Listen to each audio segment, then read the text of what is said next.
This an all-out blitz, real hard hits, them other podcast trash, we gon' make them all quit. We cover all the topics with intelligence and logic.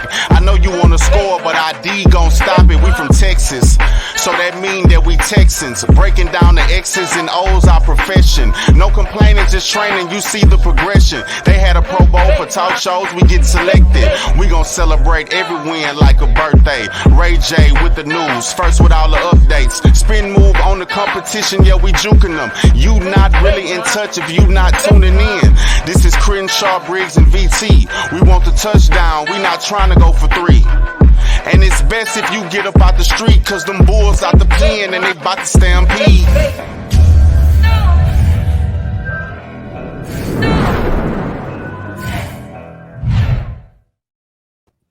Hey everyone, welcome to the Texans Fan Battle Podcast. As always, I'm your host tonight, Matthew Briggs. Let me introduce you to our amazing trio before we get to our special guest. Of course, he's not here right now because he likes to be a diva, but we got Mr. Fifth Ward Crenshaw. He's late. He'll jump in later. And then with me right now, as always, live, we got my little big brother, BT. What's going on, guys? What's going on? What's going on? What's going on? And guys, you've been paying attention on X, Twitter, whatever you want to call it. UB knows this guy's game. His tweets have been the best by far this offseason when it comes to Texans camp. We got the ESPN writer DJ Bien-Aime. How you doing, sir? I'm doing good, man. How you doing? How y'all doing today? Hey, man, we're one step closer to the season, right? That's all that matters. Right. Well, guys, before we kick off, I would like to say something. We as me, BT, and Crenshaw, we like to say we're a family, and that is even you, DJ. Every guest that comes on, we consider them Texans Fan Battle family. And I like to give a shout out to B. Scott from 610. His wife passed away. Yep. So we would like to give our condolences and prayers and positive vibes. It's tough to lose somebody you're close to. I couldn't imagine a wife. So shout out to B. Scott. Hopefully, our vibes and our prayers go out to you and your family. You definitely need it. Well, guys, let's kicking in some news today. Well, not news, but camp. DJ, you're there live, man. Tell how's the vibe going there? The vibe at training camp is so much better this year than last year. Like, there's actually legitimate good competition both ways. There'll be some days where the offense gets the defense and the defense gets the offense. Sometimes it bounces from period to period. And last year, there just wasn't no energy, man. Like, it was very dead. Like, I don't remember the fans really, like, clapping and celebrating that much. Like, obviously, they can get you, woo! But this year, you can feel the energy at practice. Obviously, like, there's levels to it. Like, obviously, there's like another level that they possibly could get to, but I think they'll be there next year. Like where they're like rabid, crazy, losing their mind. And they're close to that right now. But again, compared to last year, it's 10 times better. It's way more enjoyable to go to practice and know that the team you're covering, people care about. Because the worst thing is when you cover a team that nobody cares about, whether it's good or bad, right? Like whether the team is good or bad. You want to cover a team that people care deeply about. And obviously, to be honest, like Houston sports fans, like they're more fair weather fans, and that's okay. Like I actually respect that approach more than like people that. I mean, you have your different strokes for different folks, whatever. But I kind of lean more on if my team good or they're entertaining. I mean, if they're not entertaining, I'm not paying that much attention. That's okay. Like there's various ways to be a fan, to be fans, and I think a lot of Houston Texans fans have the approach of. I'm going to be a, ride or die. But if they're not good, I ain't showing up. And I respect that because the owners pay attention to that. Like, they pay a lot of attention to fans that stop showing up. And they want to figure out why. And they want to put a product that makes fans keep coming, keep showing up. So hence the D'Amico Ryan signing. I mean, it makes sense, right? Like, they wanted to change, and D'Amico, I mean, he's part of the reason why fans are in the stands, right? He brings that hype to the camp. So DJ, I got it before I shoot to BT. I got a question, and I think everybody's asking this. Of course, we're going to break it into more NFL news, but the Colts announced that Anthony Richardson is the day one starter. The Texans are the last ones to kind of mention that CJ Stroud is the starter. So here's the question for you. Is there a QB battle or not? Is it CJ Stroud or is it Davis Mills? Is there a QB battle? The answer is no. Has there been a starter announced? No. So I mean, she has been run with the ones the past 2 weeks. Like, Davis is a respectable backup quarterback, and it's simple as that. You know what I mean? Like, if CJ goes down and you put Davis in, Davis can put out a respectable performance. But Davis, and it's not his fault in my eyes, because Davis, remember, he didn't play that much in college. He basically played like a little bit for 1 year, and the way his game is, he's not like Anthony Richardson, where Anthony Richardson didn't play that much, but he brings a totally different dimension and dynamic to where he can still make plays. Where Davis, the way he plays, he's more of a pocket passer, traditional, where he's trying to process play after play after play and pick defenses apart with his arm, things of that nature. But for you to get to that level, there's a lot of reps that you need in college, high school, all that. Obviously, he was a 5-star recruit coming out of high school, but he didn't play that much at Stanford. So when he got to the NFL, he went third round because you still saw the traits and the attributes that can be a starting quality quarterback. But his play style, since he didn't play that much in college, and he got thrown into a bad situation with the Texans, especially last year in 2021 with the Deshaun situation, and then obviously last year where it wasn't the best of situations. He still had a 1,000-yard receiver, he still had a solid offensive line, but he still, for him to thrive, he would have needed a lot more support. So while he's developing and getting those reps, he still has people elevating him. But since he had to kind of do a lot of that carrying, he wasn't, obviously he is who he is now, and he's not going to get those reps. And he just doesn't provide that juice that you need at the quarterback position, where CJ gives you flashes of that juice, right? Even like again, when you're watching a young quarterback, you want to see, do they have some juice to them? CJ has that. Even like today, like Tua threw a pick six at the end of practice, and that was that. But there were some plays where you still saw like some juice coming out from the offense when he was leading it, right? Because during the 2-minute drill, they're moving the ball down with ease. You know what I mean? Like Tua was putting the ball where it needed to go, and then Jalen made a great play. But again, like you saw some of that flashy with him as a rookie, his second start against the Arizona Cardinals, where he let it come back against Kyler Murray. And again, you saw some flashes of like, okay, there's some juice there. And you did see some of that with Davis, but he wasn't able to build on that in 2022 and 2023. Like he's just a guy, and that's okay. Like I think Davis can have a 10-year career. I think Davis can have a 10 career, solid backup, da. But franchise guy, like that ship has sailed, right? Like the Texans have showed you that ship has sailed because he didn't get reps with the ones anymore. So is it a quarterback competition? No. But have they announced it started? No. But it's only a matter of time. All right. BT, I know you had a question for Mr. DJ. What's your question?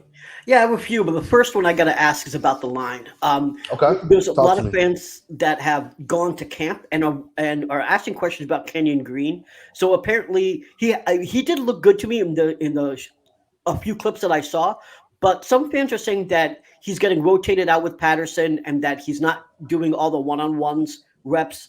Can you talk about what you're seeing with Kenyon Green and if we need to be worried about him, or does he look solid? He looks solid. Like he's going to start week 1. Like there's nothing to be concerned about there. One, they had too much invested in him to not start him. Like, what do the Texans gain from not starting Kenyon Green week 1? They don't gain anything from not starting him week 1. Because again, you invested a first-round pick in him in 2022. So you have to see what you have in him. You know what I'm saying? And especially at the O-line position, like you can only get better with. It's kind of similar to like quarterback, where like actually across the board, but it's similar to quarterback where offensive linemen need to play. If you get drafted out how you need to play, you can't get better on the bench because like there's only so much watching you can do to truly apply that to on the field, right? Like some positions you can sit and learn a lot, like cornerback, safety. Granted, still got to play the end. You still got to play, but at least I think that sitting does have a little bit of benefits. But offensive line, nah, man. And again, like, what's the alternative? You guys saw in the preseason game, you saw what the offensive line looked like without. I mean, obviously Kenyon played, but Kenyon wasn't allowing the pressures. You saw what happened on the right side. saw what happened at his left tackle spot. Like, you need Kenyon Green to play because, again, your alternatives ain't great anyway. So he's going to be a starter week 1. He's looked fine throughout camp. And again, he's only in the second year. Like, the position that is harder to transition from the NFL, from college to NFL, quarterback, cornerback, offensive line, and tight end. Now, those are positions that take a lot longer. Receivers, usually now they hit the ground running. The ends, by year 2, these are, you know what you got. Safety, similar. Linebacker, similar. You feel me? Running backs, year 1, you kind of know what you got. But those 4 positions I mentioned earlier, it's mainly like it takes reps, it takes time. And you gain nothing from not playing Kenyon Green. So why do you think they're rotating Patterson with him with the ones? Is it just so Patterson get experience? And don't you think Kenyon Green needs all those reps? I haven't seen Patterson get that many reps with the ones. So Okay. I can't really speak on that. But I've seen Dieter get some reps with the ones. I've seen Dieter get a lot of reps with the ones. I've seen Dieter get reps. Maybe they're confusing Dieter with Patterson. Oh, okay. Dieter's got reps with the ones. But Dieter's kind of like a utility guy where like Dieter can play center and play guard. Okay. So he needs the reps as well as Green and Scruggs. So that way, if one of them go down, he can play both. Exactly. Bingo. Great point. Great point, brother. That makes me even more happy about it. I mean, like we said, Green and Scruggs both need the reps, but I would like the guy out there just in case one of those guys get hurt and doesn't miss a beat. So yeah. But in my eyes, if any of the starters get hurt, the backup is going to be a drop off, a drastic drop off. It is what it is. There's no team has 7 good offensive linemen or 7 quality starting offensive linemen. Like that doesn't exist in today's NFL. No. Well, we used to have Heck, who used to be really more than a serviceable swing tackle, but he's hurt, and I don't think he may come back this season. I mean, it doesn't look good. That's the problem, is that we used to have Heck, and now we don't have him. So that's a big thing for the bookends. Now, of course, for the interior, it is what it is there. But now we don't have the bookends or the interior in terms of depth. Yeah, but I think Fant's better than Heck. Fant came into camp a little bit later. I mean, he came in a few days after camp. He had to wrap up a little bit, but like Fant, you know what you're gonna get from Fant. He is a quality swing tackle. And because when you go to the backups, all you ask for is, can this guy prevent plays completely getting blown up, right? Because is he going to drive guys off the ball? No. Is he going to shut down the best left tackle? I mean, better edge rushers? No. That's why you have tight ends to help chip, things of that nature. You got running backs to slide to the side to help. And then you got, you consistent protection to help him out, things of that nature. But again, like, if Fant's out there, he's not going to embarrass the offensive line. He's not going to have plays where he's ruining drives. So, yes, you don't have Heck, but once Titus is back, you'll have Fant in that swing tackle role. He knows the system. It'll be all right. I'm not to commandeer this whole thing, but I have one question more about the line. Go ahead. Talk to me. Talk to me about all the offensive line questions you got. All right. So Deculus is not on the depth chart, right? So what do you think the O-line looks like on preseason? I don't think Tunsil takes any snaps, right? So, like, what are we looking at for preseason game? Not just practice, but on Saturday. How does our line look? Oh, that's a good question. It depends if Shaq plays. I know Tunsil probably won't play. There's no point. Like, Tunsil is arguably the best left tackle in the game. No need to play him. So I can see Fant, Green, Scruggs, maybe Mason, and then Austin again. Like, because I don't. Who else they gonna put there? What about that new dude that Jackie Chen? He just got here yesterday. He just got cut. He got cut, and he a rookie. And think about it. He got cut before the cut date. He's a rookie from a D2 school, and he got cut again 3 weeks into camp. He got cut. So like you put him out like hit. I know Austin just had a bad game. Cause you got to remember, like, when they messed up, like, not they messed him up at Austin and left tackle, Fant was playing right, and they switched them there the game. So, like, I can understand how that's a little bit of adjustment where you're practicing on one side a bunch, and then there the game you got to switch to another side. So you have to flip everything in your brain of how you would do things in that nature. So Austin isn't as bad as he showed week one. I mean, week 1 of preseason. He's not That is, you don't belong in the NFL roster. Bad, but he's not that bad. Like Austin ain't that bad.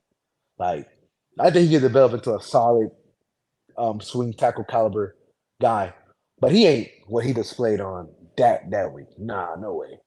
I refuse to believe that. All right. Well, we got a comment that said, "What about Rashad Coward?" Who? Who? Who is that? Like, you feel me? Like, you know what I'm saying?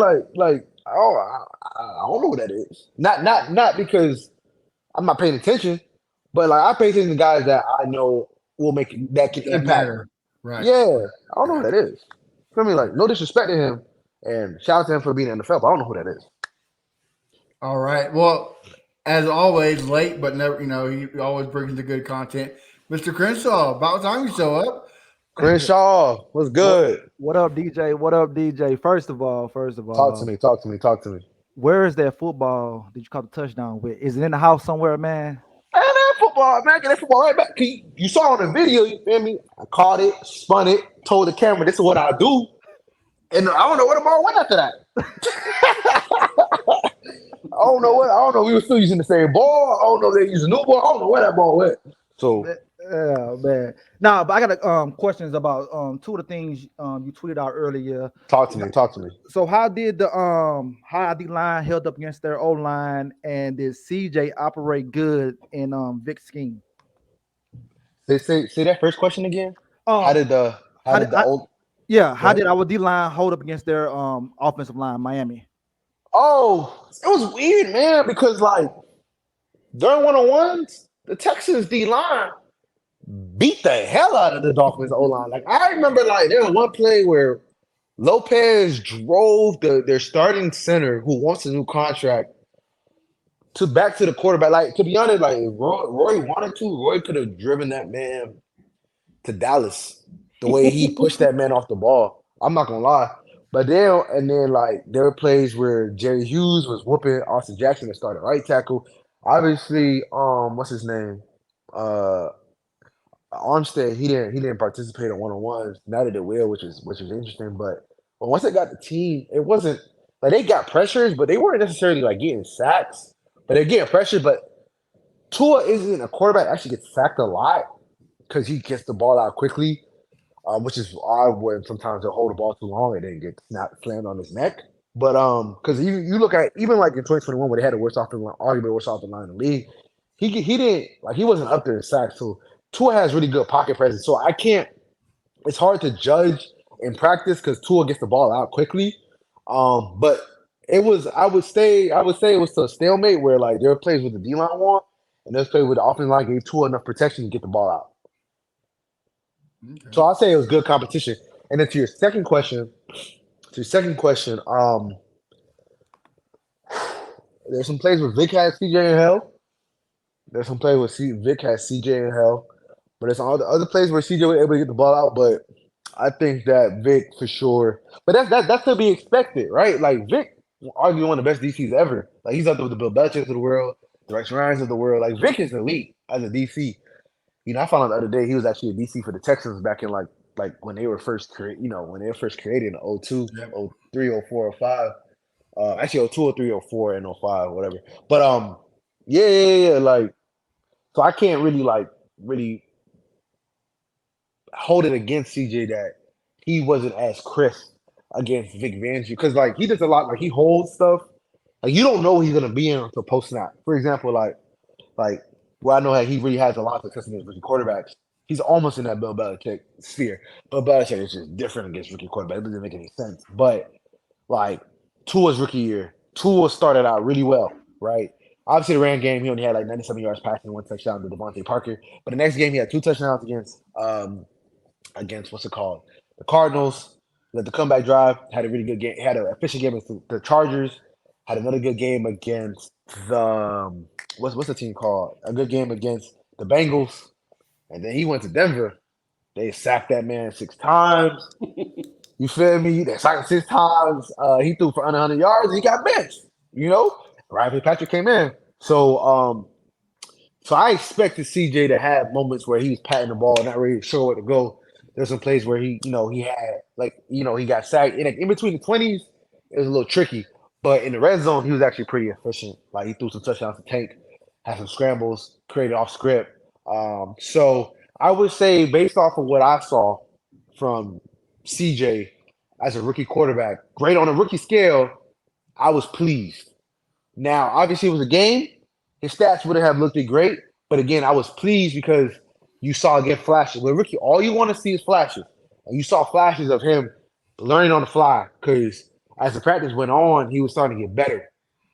But again, like there were still ups and downs, right? Like he tried to push the ball down the field a bunch of times during in between the 20s to Nico. Two to Nico fell incomplete. One to Hutch fell incomplete, but then he had one to Nico where he scrambled, rolled out, and he forced it down to Nico down the sideline. It might have been a 25-yard game. So again, it was I was pleased with what I saw, but again, like it was an actual game, keeping track of things. He would have some struggles. The stat line maybe at half was kind of janky, but after the first half, I think it would have got better because that's what we saw at practice. So just speaking on what you were talking about, just on the receiver side. So you mentioned both on Twitter and right now that Dalton Schultz really during not the red zone drills and stuff, Dalton Schultz was really like the lead receiver. Is that really? Do you put that more on the receivers side? Do you put that on Stroud himself? Where I mean, not necessarily the blame, but where does the work need to happen? Is it overall? What's going on right there? Oh, with the receivers, so I think so it's a combination of since they don't have a solidified number one guy, it could just be a rotation of guys each day where like you'll see Tank make a bunch of plays, or you'll see Robert make some plays, or you'll see Noah make some plays, or you might see Nico make some plays. But for the tight end spot, like your tight end, it can be your quarterback's, especially your young quarterback's best friend, security blanket, right? Like you can see it's a lot easier to like, okay, he can run like a hook route or a curl route right in CJ's vision, and he can get it right to him. There's one play where not Tank, but Dalton was crushing over the middle, and he like confident, decisive, fired it right to Dalton, and that looked good, obviously. So I just think it's a combination of there's not a solidified number one guy, and Dalton is really good, you know. So like those two things just kind of go together, where you're gonna see there's gonna be some games where Dalton might have over 10 targets because again, like Dalton is a good tight end, and there's not that many linebackers / safeties on their schedule early on outside of maybe the Ravens got a good safety duo, the Colts don't, the Jags don't, Steelers obviously they got Minka Fitzpatrick, but Minka is more of a safe, he's a middle field guy or whatnot. And he obviously, the Ravens have a good linebacking core. The Jags, it's whatever. The Colts, you got Shaquille, but I don't really suspect you're gonna see Shaquille matched up on Dalton a bunch. So my point, I don't want to get off track, is Dalton's gonna have a lot of opportunity, especially early in the year, and that's gonna open up things for everybody else. Okay. So this is a question I ask weekly to the guests just to piss VT off. Who has been better in camp, Steven Nelson or Derek Stingley? It's even. Yeah, it's even. Okay. Stingley look good. Steve look good, man. Like, hey, I'm glad they didn't cut him. I know a lot of people wanted Steven Nelson cut. He was acting kind of crazy on social media, but there's a reason why they didn't cut him. There's a reason why they did not cut him, because they knew he's a good football player. That's why they didn't cut him. And they knew if they wanted their secondary to be as good as it could be in 2023, they needed Steve. And that's why they didn't cut him. If they would have cut Steve would have got picked up by somebody quickly. Because again, like you can never have too many cornerbacks, and you can never have too many good offensive linemen. You can obviously never have enough defensive linemen. But it's hard to find good offensive linemen, good defensive linemen, good cornerbacks.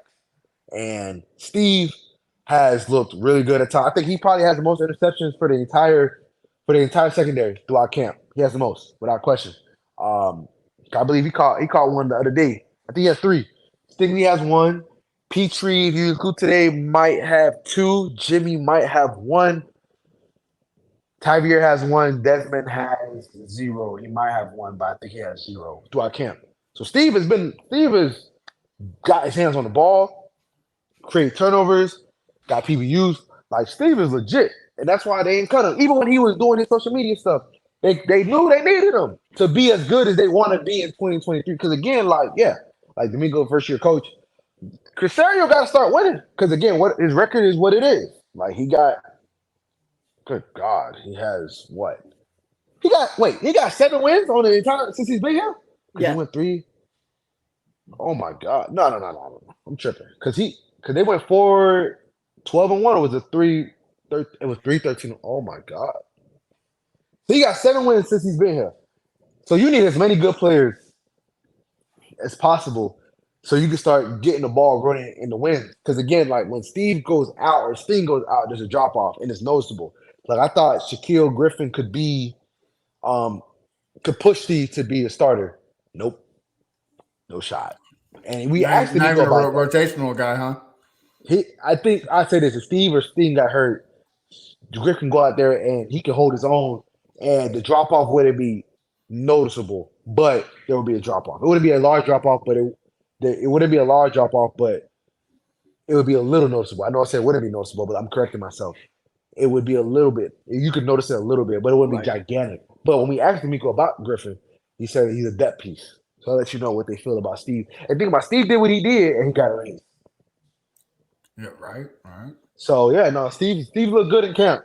Like Steve looks like I think there could be a scenario at the end of the year where we're like, obviously we know the Texans will have a top 5 safety duo.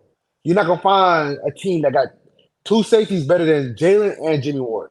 But I think there could be a scenario where you have Steve and Stingley, and you're like, I don't know if there's 10 teams that have a better cornerback duo.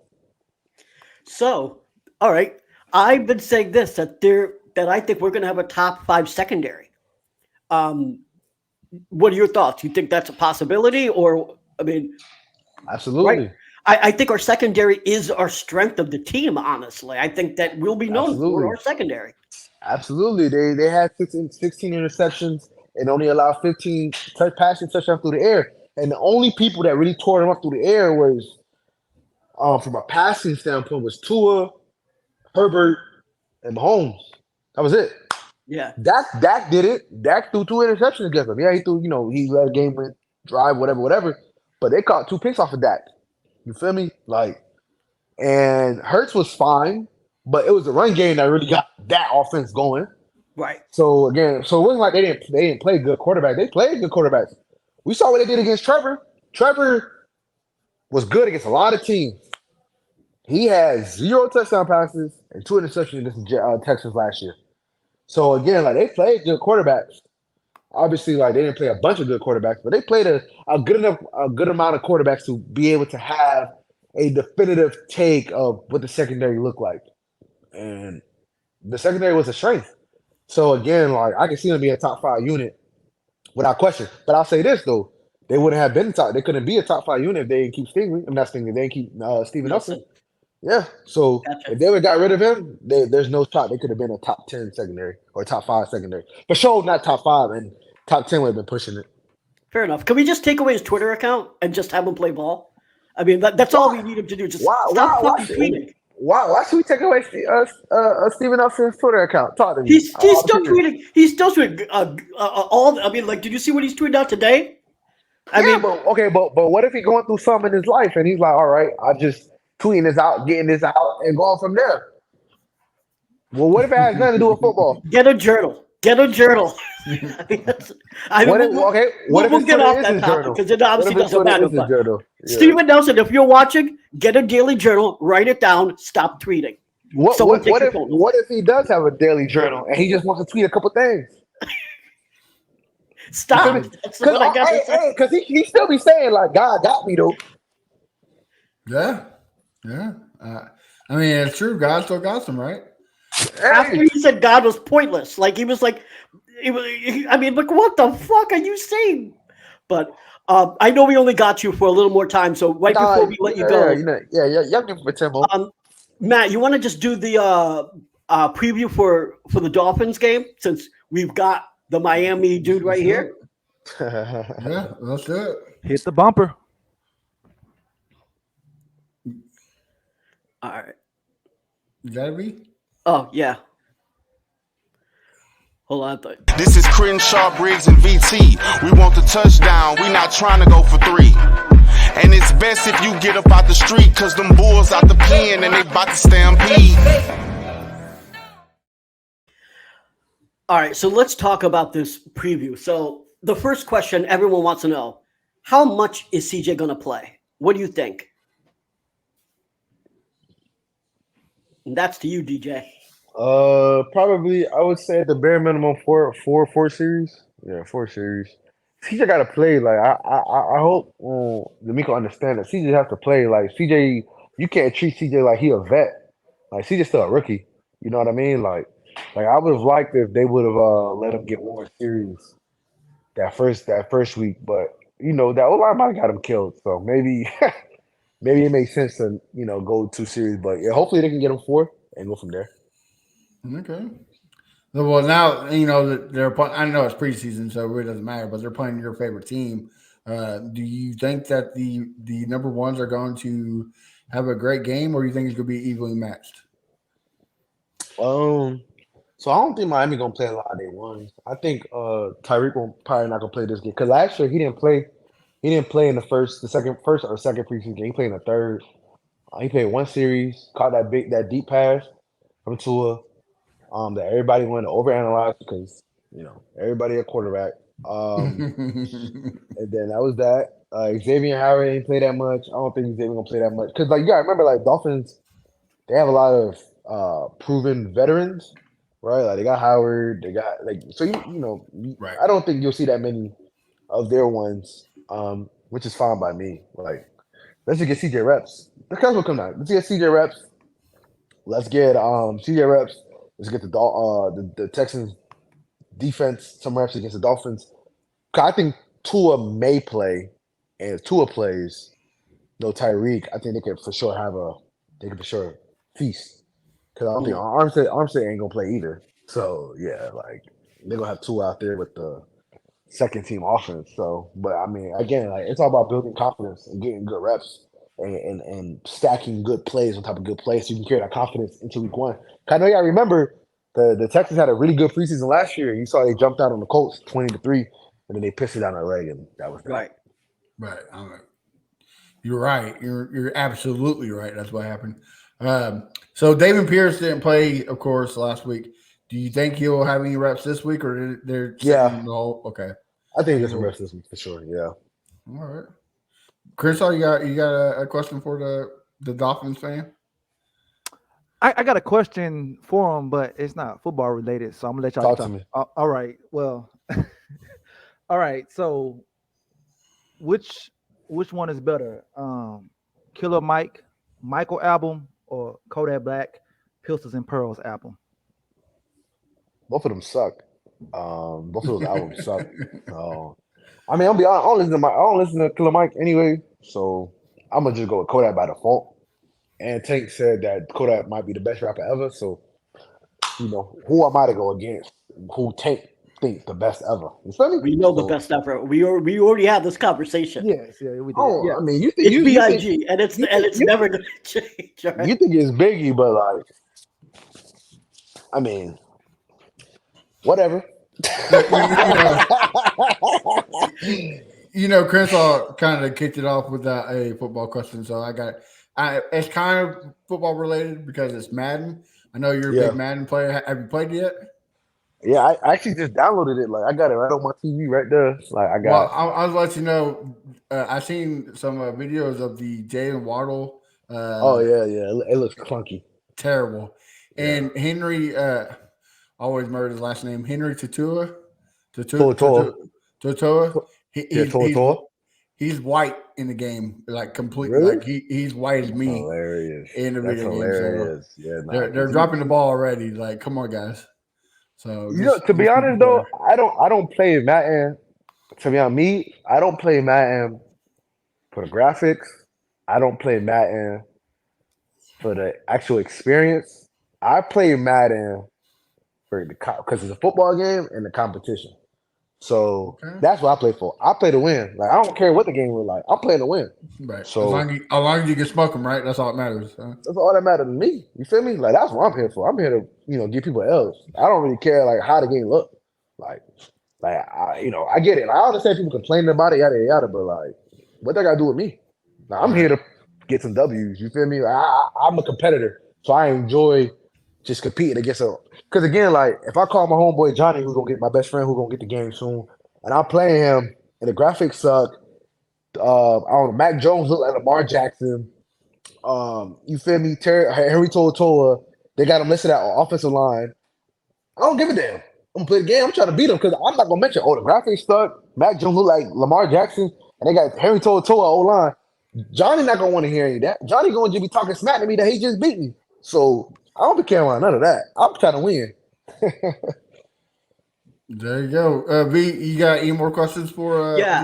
Here's my last question. So far, you've seen Bobby Slowick in training camp, and you've obviously seen the preseason game. What critique do you have so far for Slowick? Are you happy with him, or are there things that you right now are questioning him about? Nah, I don't think you can question a coordinator until the games actually start. Because Fair. Bobby Slowick, I think one misconception about practice, especially at this point in training camp, you don't know what the team working on. Specifically, you don't know what plays they just put in that they're trying to experiment with. You don't know what the situation that they're trying to operate is at that point. Because let's say like it could be like, okay, we're gonna work on third downs, but we want to work on pushing the ball beyond the sticks, right? And they're trying to get first down, but they're not trying to get the 5 yard. They say 35, they're not trying to get the 5 yard completion. They're trying to get the 15-yard completion to try to get an explosive. You know what I'm saying? You don't know what the defense is working on either. So at this point, there's a lot going on to where you can only judge so much, right? Like even on the pick that Petrie caught, great play. And if you want to kill Tua Tagovailoa, you can. But again, it was to the third string receiver. Waddle wasn't out there because in essence, when that might be Waddle going over that, for that route, and maybe, because Chosen he didn't really fight too hard for that ball or whatever. It was, whatever. But again, like you don't know if it's miscommunication, things of that nature. There's so much lack of context and nuance that happens in practice that you can't pick up on because one, players and coaches, you can't talk to them that much after practice. You can get them pressures, yada yada. But again, like some players might not even know themselves because like they gotta go rewatch film. So and then again, so they can discuss the nuance and concepts, and again that we're not going to get. So I can't judge a coordinator based off what we see in preseason and what we see in practice. Because again, with Bobby, with the all 22, because I put up the clip for everybody to see with CJ, all the dropbacks. How many plays? And I want you guys to answer this. I know you guys will watch that because you guys are diehards. You guys pay attention to all this. You guys do great work. How many plays when you watch all CJ dropbacks where it was mirror routes? Almost every single one was mirror route. Am I right or am I correct? Am I right or am I correct? You're correct. I mean, there's maybe about one or two that's not, but yeah, you're right. I mean, Yeah. I mean, like on the first play, right? It was basically a stick concept, right? You got the tight end running like where he's running like an option route, and you got Nico running an out route, and you got the same thing on the other side, right? Mm-hmm. So CJ got to pick a side and go, right? And then same way, even on this interception, only difference was you had, I think that was Metch, you had him running an over route. But again, you had Tank and you had Nico both running it was basically like a corner curl. That's what I call it. But I call, for the sake of discussion, a corner route. I mean, not a corner route, but a curl route. Both of them running that. And then the play with CJ got sacked, where they're both running post curls. You had Tank running post curl. You had Nico running post curl. So you basically got to pick one guy, pick a side, and go there. So again, like, I can't judge that much. Because again, offense coordinators, again, Bobby has never called plays before. So he's going to be able to throw everybody off for the first 4 weeks because they're not going to have any tendencies on Bobby. So it's smart for him to not show much, especially if there's fans at practice. There's more reason to not show much. The fans be recording stuff, and that's okay. Ain't nothing wrong with that. But scouts and teams, they search Twitter to see what's out there. That's why I'll get a random like team from like whoever that may face the Texans that follow me randomly, like a personnel person follow me randomly just to see what I'm tweeting, to see if maybe I'm tweeting about this specific player, that specific player, or this play concept, so they can now tell that to their coaches and add that to their database. So that's why I can't judge too much off of practice with OCs, and same with in practice and in preseason, because again, you don't know again what they're working on, and again in preseason game, you're not trying to get on too much, especially with Bobby, who's never called plays before. So you want to catch everybody off guard. That's a fucking great answer, gotta say. Like, yeah. So I appreciate that. We know you're short for time, so just a real quick question. The Fan Battle Sports Network was founded by Fan Battle Chatter. We have a group called the AFC South Fan Battle. We're Titans fans, Colts, Jacks, and they all believe one thing. And I want you to tell them why they're wrong. But they believe that CJ Stroud is a bust after one preseason game. Tell me why they are wrong, DJ. They're wrong because he hasn't even played a game yet. NFL actually regular season game that counts. So like, all right, for example, like, okay, he showed in a preseason game. You know who looked really, really good in preseason? That's no longer a starter now. He was in the 2021 class. I think you guys can guess. Gardner Minshew. No, Zach Wilson. That's a 2021 class. Oh, shit. Zach Wilson. He looked really good because the second game, I think the second preseason game, he threw 2 touchdowns against the Green Bay Packers. And he was doing the off-script stuff, throwing that thing, and Corey Davis making things happen. And he's no longer a starter 2 years later. Right. You feel me? So, like, again, like, you can only take so much off of preseason. Like, how many times we seen somebody go crazy in preseason, regular season get here, and they're mid or they're non-existent. Well, I keep trying to tell them that's where I want my rookie quarterback throwing interceptions is the preseason. Get it out of your system. Don't be throwing the season. So, I mean, rookie quarterbacks gonna throw picks. It is what it is. You feel me? Right. Like, right? Yeah, of course. It's part of the game.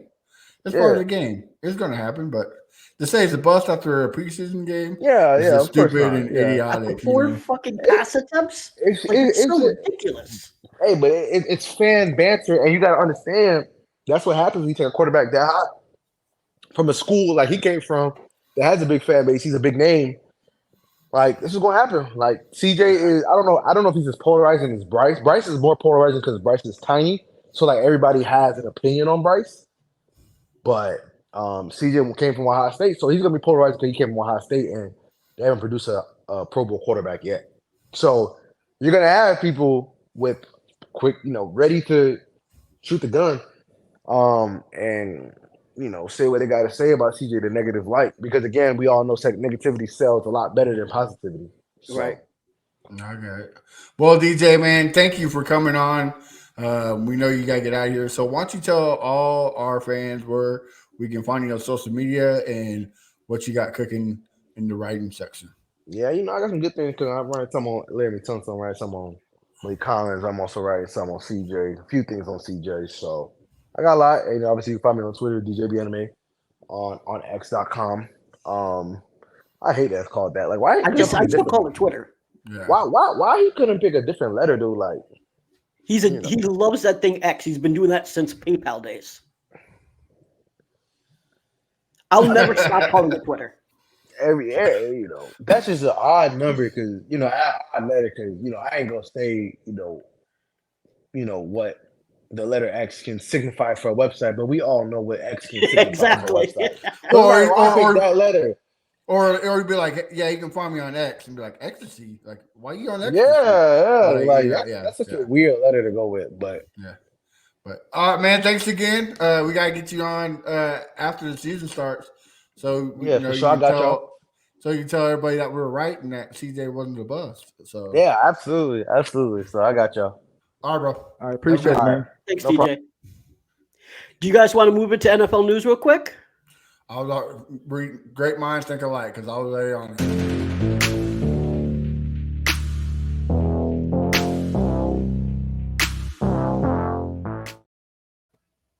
we kind of already touched the whole Anthony Richardson name starter with DJ, but let's move on to some injuries, man.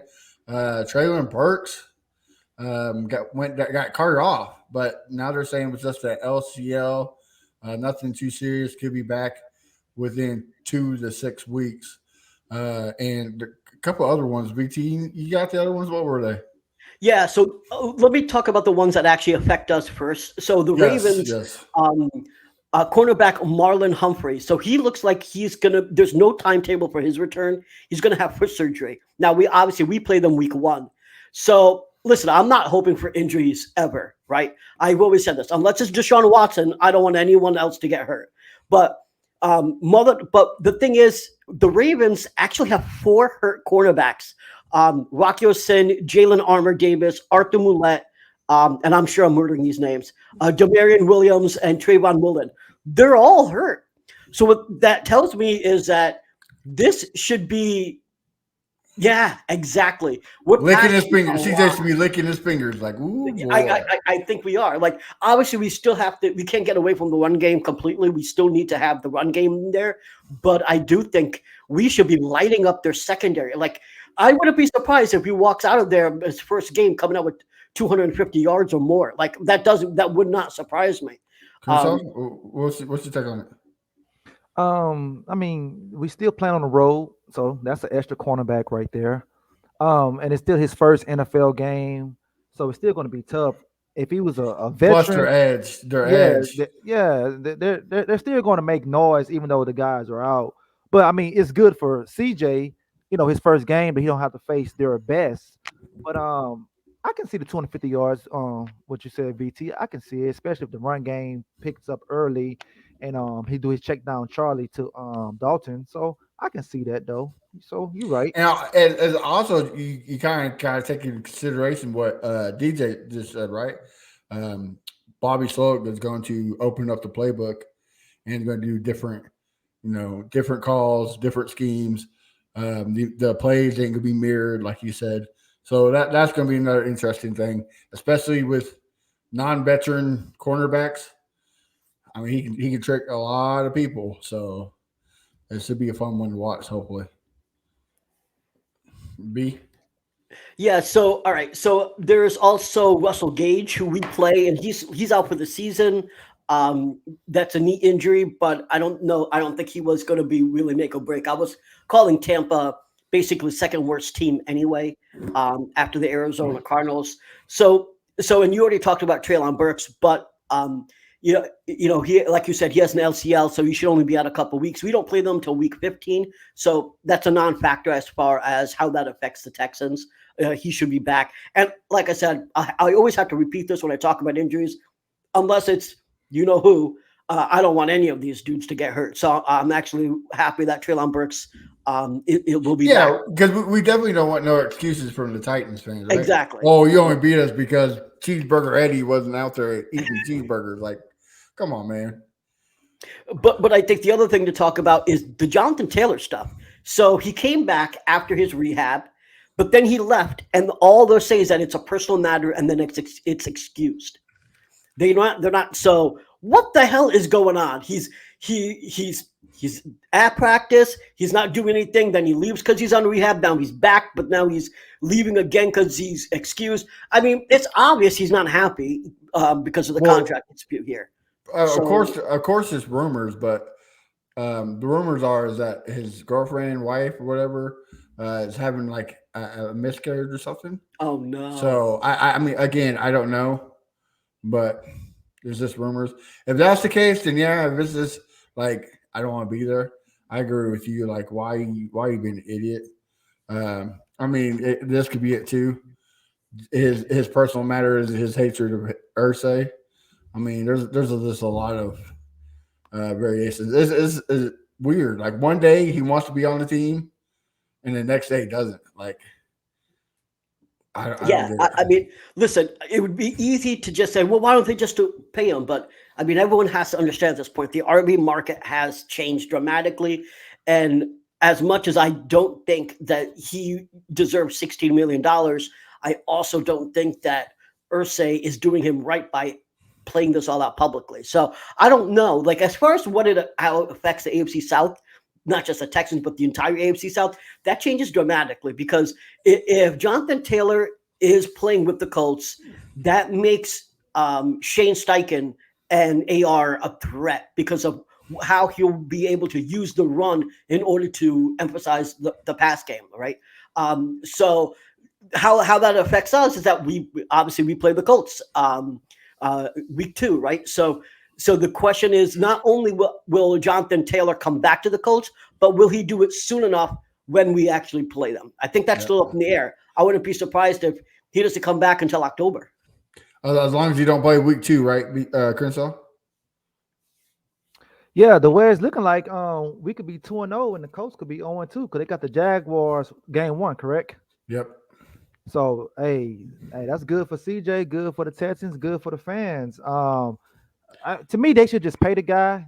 They should just pay him because you don't. I mean, I know, like I say, the running back market slowed down, but he's a good running back, and you just don't find those guys often like that. They should pay him, but hey, I'm with it. Keep the drama going, and so as long as it's not the Texans no more, right? Yeah, like we're good. Get on another team, man. So the Colts drama, I'm loving it, and then of course, the Cowboys drama is going to come in the next couple of weeks as well. So I'm going to eat all that up right there. Yeah. Good. Any more news, BT? Or we good? So as far as news and injuries, that's pretty much it. The one thing is, before we end it out, I want to know what all of your projections are for CJ Stroud on Saturday. And obviously, we still have another practice to go to, but what are your predictions, particularly for CJ Stroud? And I'm going to throw in Tank Dell in there. I'll tell you mine afterwards, but I want to hear what you guys think. I got 4 and 9 with a total of 38 yards, and I'll say no interceptions, no touchdowns. And Tank Dell catches 7 catches, 70 yards and a TD. So that's pretty close to what he did in the first game. Okay. If CJ plays a half, which he should play a half, I'm gonna give him 8 for 15, 90 yards, and a touchdown. And the touchdown is not going to be to Tank; it's going to be to Hutchinson. Ooh. I feel like he's going to get more playing time this game because he's been showing flashes in the camp and everything, and he's actually, to me personally, he's been playing better than Nico Collins. But since Nico's the vet, they're going to play him more. But I think Hudson should get the same amount of reps as Nico Collins in the game. That's just my opinion. Okay. BT. So I think you're close on the CJ prediction. I think that he'll have roughly, like, say, 10 pass attempts or so. Nothing crazy, but I think that he'll have like 6 completions. I think he's learned. Honestly, I think we're seeing him learn from his mistakes. I think one of the biggest things is that he second guesses himself. And I think that he's learning to realize that, we saw it in practice today, that when there was no one open, he just took off. So I do think that he's going to take off when there's no one open. And I don't think he's going to second guess it and hold on. When we saw the interception against the Patriots, he pump fake and then threw right to him, right? You can't do that. And that's the second guessing. If he had thrown it hard the first time, he actually could have made it, and not get intercepted by that safety. So I think that he's going to make better decisions. So I don't think he's going to throw an interception. I think he's going to be really careful with the football this time. But I don't see a lot of yards because I don't see them putting him out there for so long without the first team O-line out there. That the Dolphins D-line is strong, and if Tunsil's not out there and Howard's not out there, you can't risk injury to CJ Stroud. So yeah, I don't think he's out there for a tremendous amount of time. I think he's out there for about a quarter, basically. And that ends up being about 10 pass attempts. Well, I think since we're home, we want to put on a good home show for the crowd. So he's going to be out there for a half. And I think he was second guessing himself because on that first sack, I thought his ACL was gone. That was a nasty sack he took. And I think it really made him like, okay, I'm in the NFL. And after that play, he just wasn't. Yeah, he wasn't the same. I mean, that was a bad, that sack could have fucked up our whole season right there, Yeah. man. It was a terrible play. So I think he need to play more. And I know Tunsil probably in his contract. I don't play in the preseason, but his ass need to be out there, protect the guy. Let's see what we got out here, man. Well, let me just say something, though, because you kind of contradicted yourself with two things, right? You just said that play could have cost over our whole season, but we need to put him out there for a whole half to put on a good show because it's a home game. I don't think you can have it both ways. I think you got to realize that, yeah, we want him to get reps, but if you're not putting him out there with the first team O-line, it's not worth to risk just putting him out there for half so fans could clap for another 15 minutes. I think you have to only have him out there if you're putting Tunsil and Howard out there. And obviously Howard is hurt and Tunsil's not playing preseason. So that's why I think he plays close to a quarter, not even a full quarter, but close to a full quarter. And that's it. And if he's getting hit a lot, like if that line is to protect him, they're going to take him out sooner. So if that line is protect him, he may get a little bit more, but it's only if that line holds up. And that's going to be, in my opinion, the key factor of how long he stays in the game.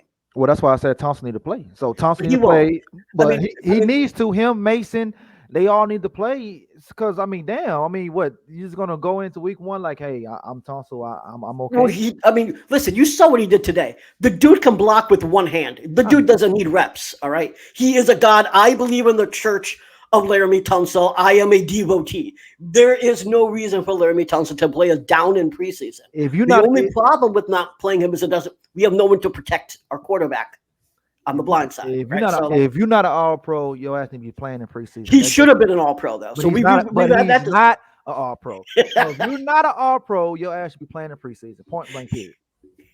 He should have been an All-Pro last year. You know this. I know this.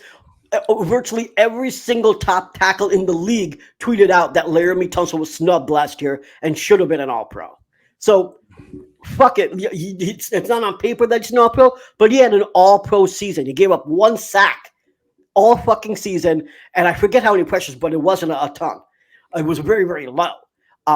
So he is a top 3 tackle in the league. We don't need to even have that argument anymore. The question is, do you want to put Tunsil out there and potentially destroy our entire season because of one fluke play, or just not put him out there in the preseason because it's a fucking preseason game, and we can play the regular season and have our actual line out there, and then CJ can learn on the job. Yeah. Well, you know who is All-Pro? The Texans Fan Battle, brought to you by the Fan Battle Sports Network. Guys, this is where we, like Kearshaw says, the worst part of the show, because it's the end. So, BT, why don't you tell the guys where we can find you, what you got working? Yeah, you can find me on Twitter. No, I'm never going to say X. It's Twitter. It's Brown Chubby Bear. You can find me on Threads. You can find me on Twitter. You can find me on Facebook. You can find articles on fanbattlesports.com. And Crenshaw, late but always there. Where can we find you at? You can find me at Feel for Crenshaw everywhere. Laramie Tunsil, if you're listening, please play on Saturday. I don't think he will listen, but you can find me at A1 Day One Texans, every platform. Also, the Fan Battle Sports Network is having a contest. If you subscribe to their YouTube channel, you are entered to win a jersey of your choice. All you got to do is subscribe, and they will pick a comment on the September 11th show. So make sure you do that. And guys, you can find the podcast Texans Fan Battle everywhere on social media and every streaming platform. So until then, guys, enjoy the preseason game, and we'll see you next week. This is Crenshaw, Briggs, and VT. We want the touchdown. We not trying to